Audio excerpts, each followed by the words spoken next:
Sewers, the guts of our great nation, and the only thing separating life as we know it from a squalor the likes of which would hearken back to medieval times. But keeping today's sewer systems flowing is a near constant struggle, filled with cutting-edge infrastructure, obstacles at every turn, and hard-working men and women who toil out of sight to keep our sewage out of mind. Oh, there we have it.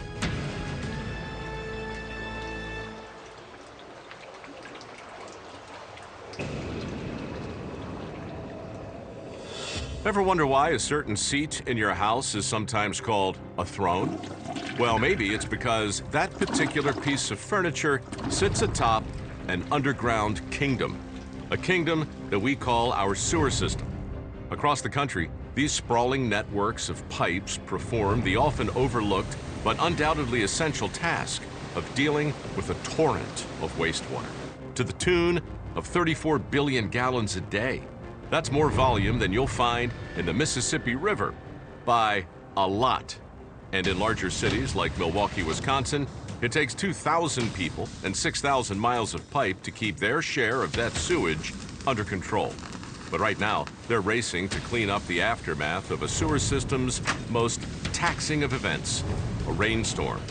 Just 1 inch of rain will send 7 billion gallons of water through Milwaukee's sewer pipes, pushing the whole system to its limits. And last night, a storm dropped that and more into gutters and drains across the city. What's worse, there's an even bigger one forecast to blow in this evening. And there is ample instability or strength in the atmosphere for these storms to continue to strengthen before Milwaukee gets hit by about 7 or 7:30 tonight. That gives the sewer workers of Milwaukee just 10 short hours to address the damage from the previous storm, so the entire system is ready for the next one this evening. And on the front line of that endeavor are guys like Tracy McCaskill. We kind of operate on the philosophy that if you don't know that we exist, then we're doing our job. People always celebrate firefighters, but nobody think about us. All kidding aside, Tracy and his colleagues are responsible for a system that the good people of Milwaukee need more than they know. And it works something like this. Your typical household drain is designed to run out of the home and into city sewer pipes underneath the street. From there, gravity leads the wastewater through countless intersections of larger and larger pipe until it finally reaches the city's water treatment plant, which will sanitize about 300 million gallons of it per day. But if that system isn't ready, tonight's storm could easily result in a long list of unsavory scenarios, from sewer overflows to basement backups. So, to clean up their share of last night's storm damage, Tracy and his fellow maintenance technicians are reporting to one of Milwaukee's 7 pump houses, the facilities responsible for keeping wastewater moving where gravity can't. And after last night's downpour, their holding tanks are full of a lot more than wastewater. So it's on Tracy and his team to clear out all the debris washed down by the rain, lest it clog up the pump house's works. We will open up the hatches here to the wet well where we can begin the cleaning of the wet well. Okay, come down on the cable. It's tight quarters in your typical wet well. So, while 2 of Tracy's men get to cleaning, he'll direct and assist from above. Must be nice. Here we go. The first thing they're doing is getting all the solids up off the floor. The next step is to remove these globs of rags and debris. Though hard to recognize at this point, these globs are mainly comprised of flushable wipes, which, despite the name, aren't very sewer-friendly. It could go in and it'll wreck the impellers. It does a domino effect with wrecking the pump. And that is the potential problem that we're trying to avoid. With the heavier debris clear, Tracy and his team will now use a vacuum truck to suck out the rest. Ready for the truck? Trucks like these can inhale up to 2,000 gallons of waste at a time. And with the business end of the hose now in place, it's time to start sucking. Tell Kelps to start up the vac truck.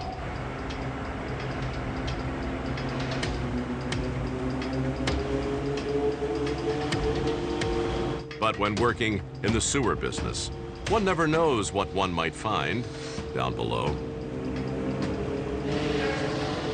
Camera drop!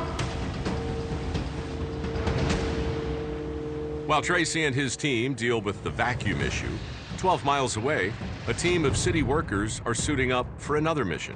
Beneath their feet lies what's known as an approach channel, a massive cavern that manages excess amounts of wastewater, and when filled, feeds that into an even larger underground reservoir. That's how cities like Milwaukee prevent widespread flooding every time it rains. But after last night's storm, this channel and the sensors inside were tested to their limit. So the crew's heading down to ensure that everything is still in working order before the next storm hits. And leading that effort will be monitoring and sampling specialist Ryan Bates. This being an approach channel, this is a category 5. This is the most dangerous of all the confined space categories we have, given the depth and the other safety hazards that we have down there.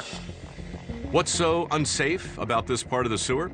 Well, aside from the long drop down to a biohazardous lake, there are also a number of harmful gases that can accumulate below, something Ryan will need to rule out before they head down. It is reading 20.8, which is normal oxygen level, and then zeros on combustibles, carbon monoxide, and hydrogen sulfide. Air appears to be good. The site is safe to enter. All right, I'm coming down.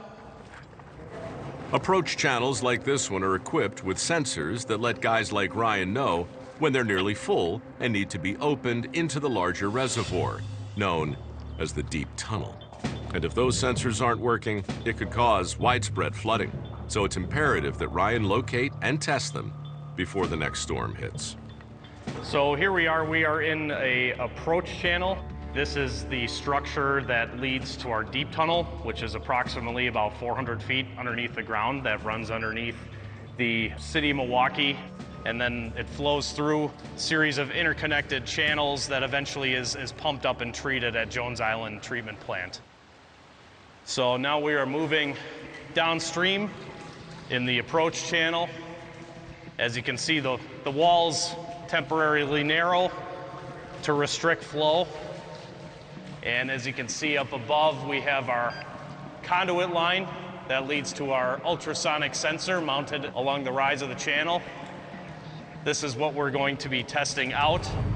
But first, Ryan will need to gather some tools from topside. In the meantime, 20 miles away, at the end of the sewage line, the many tanks and agitators at the Jones Island Treatment Plant are hard at work cleaning the torrents of wastewater from last night's storm, all under the watchful eye of engineer Ricardo Santiago. Jones Island Treatment Facility sits in about 75 acres of land, and we are capable of treating about 330 MGDs, or million gallons a day. Here's a quick rundown on how all that happens. First, the wastewater is left to sit for about 2 hours, allowing solids to settle at the bottom. After that, bacteria-eating microbes are added to the water, along with plenty of bubbles in a stage known as aeration. Finally, the water is pumped into basins where one chemical, sodium hypochlorite, destroys any remaining bacteria, before another chemical, sodium bisulfate, is added to neutralize the first chemical. And just like that, there you have it.